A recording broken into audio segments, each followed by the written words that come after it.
Hi అండి. అందరికీ నమస్కారం. Welcome to my channel. ఈ వీడియోలో ప్రభుత్వ పెన్షనర్లకు భారీ శుభవార్త. సుప్రీంకోర్టు సంచలన తీర్పు విడుదల. దీనికి సంబంధించిన పూర్తి తాజా సమాచారాన్ని వీడియోలో తెలుసుకుందాము. వీడియో అయితే ఎక్కడే గానీ స్కిప్ చేయకుండా ఎండ్ వరకు చూసేయండి. అప్పుడే ఇన్ఫర్మేషన్ పూర్తిగా అర్థమవుతుంది. అలాగే ఈ వీడియో చూస్తున్న ప్రతి ఒక్కరు వీడియోకైతే లైక్ చేయండి ఫ్రెండ్స్. ఈ వీడియోని తోటి ఉద్యోగ పెన్షనర్ మిత్రులతో అయితే షేర్ చేయండి. కొత్తగా మన ఛానల్ చూస్తున్నవారు ఇంకా ఎవరైనా సబ్స్క్రైబ్ చేసుకోకుంటే వెంటనే మన ఛానల్ సబ్స్క్రైబ్ చేసుకోండి. దీని ద్వారా నేను చేసే లేటెస్ట్ వీడియోస్ అన్నీ మీ వరకు రీచ్ అవుతాయి. ఇక ఆలస్యం చేయకుండా వివరాల్లోకైతే వెళ్ళిపోదాము. ఫ్రెండ్స్, ఇక విషయానికి వచ్చినట్లయితే దేశవ్యాప్తంగా ఉన్న లక్షలాది మంది విశ్రాంత ఉద్యోగుల జీవితాల్లో భరోసా నింపేలాగా భారత అత్యున్నత న్యాయస్థానం సుప్రీంకోర్టు ఒక మైలురాయి లాంటి తీర్పును వెలువరించింది. పెన్షన్ అనేది ప్రభుత్వ దయతో ఇచ్చేది కాదని, అది ఉద్యోగి యొక్క హక్కు అని స్పష్టం చేసింది. ఈ చారిత్రాత్మక నిర్ణయానికి సంబంధించిన కీలక అంశాలను ప్రతి పెన్షనర్ తప్పనిసరిగా అయితే తెలుసుకోవాలి. సుప్రీం కోర్టు తీర్పులోని ముఖ్యమైన ఆదేశాలు చూసుకున్నట్లయితే, పెన్షన్ అనేది దయ కాదు, మీ హక్కు. సుప్రీంకోర్టు అత్యంత స్పష్టంగా చెప్పిన విషయం ఏమిటంటే, పెన్షన్ అనేది ప్రభుత్వం ఇచ్చే భిక్ష లేదా బహుమతి కాదు. అది ఉద్యోగి తన సర్వీసు కాలంలో చేసిన కష్టానికి, సేవకు ప్రతిఫలంగా ఉంటుంది. సో, ఇది ఉద్యోగి యొక్క ఆస్తి హక్కు లాంటిది. ప్రాపర్టీ రైట్ కిందకి వస్తుందని, నిబంధనల ప్రకారంగా ఒక ఉద్యోగికి పెన్షన్ పొందే అర్హత ఉంటే దాన్ని అనుమతించడం ప్రభుత్వం యొక్క విధి. రెండోది వేతన సవరణతో పాటే పెన్షన్ సవరణ. ప్రభుత్వ ఉద్యోగులకు వేతన సవరణ సవరణ అంటే పే రివిజన్ జరిగిన ప్రతిసారి అందుకు అనుగుణంగా పెన్షనర్లకు కూడా పెన్షన్‌ను సవరించాలని సుప్రీంకోర్టు ఆదేశించింది. జీతం మరియు పెన్షన్ అనేవి ఒకదానితో మరొకటి ముడిపడి ఉన్నాయని, జీతాలు పెరిగినప్పుడు పెన్షన్ కూడా అదే నిష్పత్తిలో పెరగాలని స్పష్టం చేసింది. దీనివల్ల పెరుగుతున్న ద్రవ్యోల్బణం నుంచి పెన్షనర్లు రక్షణ పొందగలుగుతారు. యాక్చువల్‌గా ఇటీవల మనకు బడ్జెట్ సమావేశంలో సారీ ఫ్రెండ్స్, పెన్షన్ సవరణ చట్టం అనేది తీసుకురావడం జరిగిందనమాట. రాజ్యసభ అయితే దీనికి ఆమోదం తెలిపింది. సో, అలా చేయడం చట్టవిరుద్ధమనైతే మనకి కూడా తెలుస్తుంది.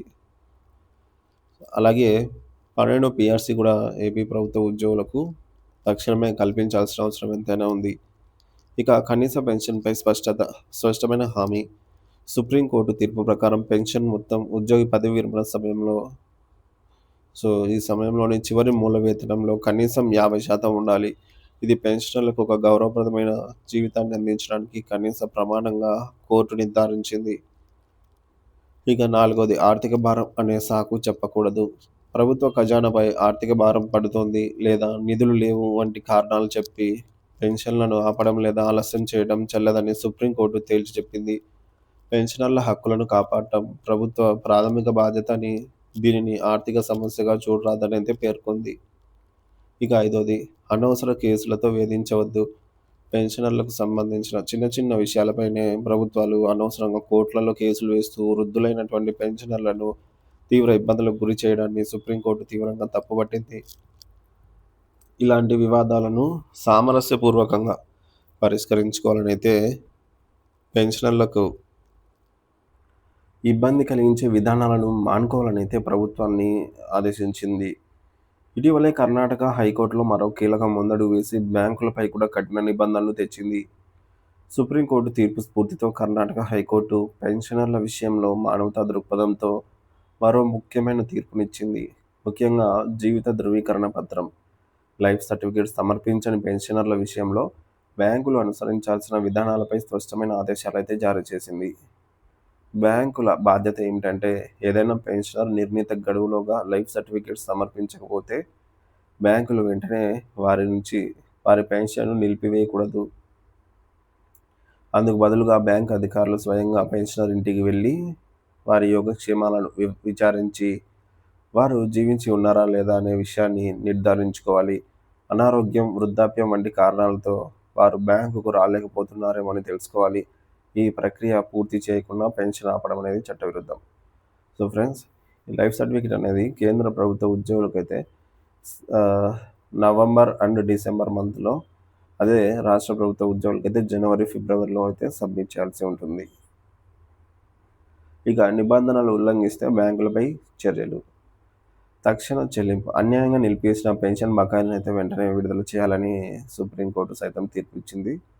వడ్డీతో సహా చెల్లింపు. పెన్షన్ చెల్లింపులో ఆలస్యం జరిగినందున బ్యాంకు బాధ్యత వహించాలి. 2 వారాల లోపు బకాయిలు చెల్లిస్తే 6% వడ్డీని కలిపి ఇవ్వాలి. 2 వారాలు దాటితే బకాయి మొత్తంపై 18% చొప్పున చెల్లించాల్సి ఉంటుంది. జరిమానా కొన్ని తీవ్రమైన కేసుల్లో బాధ్యతారాహిత్యంగా వ్యవహరించిన బ్యాంకులకు ₹1,00,000 వరకు జరిమానా విధించే అధికారం కూడా ఉంది.